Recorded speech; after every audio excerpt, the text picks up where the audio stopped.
Welcome back. ઉત્તર ગુજરાતથી લઈને દક્ષિણ ગુજરાત સુધી આજે રાજ્યમાં દારૂ ઝડપાવાના કિસ્સા સામે આવી રહ્યા છે. નવસારીમાં નેશનલ હાઈવે પર કન્ટેનરમાંથી 1 કરોડનો દારૂ ઝડપાયો તો મહેસાણાના કડીમાં 18,000થી વધુ દારૂની બોટલો ઝડપાઈ.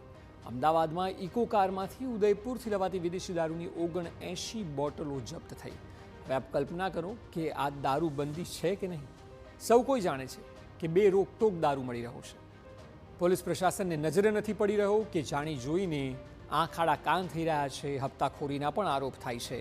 આ 3 દ્રશ્યો અને 1 કરોડથી વધુનો દારૂ, અને એ રાજ્યમાં કે જે રાજ્યમાં દારૂ પર પ્રતિબંધ છે. આ શરમજનક સ્થિતિ કહેવાય પોલીસ પ્રશાસન માટે, સરકાર માટે. કારણ કે આંખ આડા કાન જાણી જોઈને નહીં, હપ્તાખોરીના જે આરોપ થઈ રહ્યા છે તેના પર પણ ગંભીરતાથી વિચારવું જોઈએ.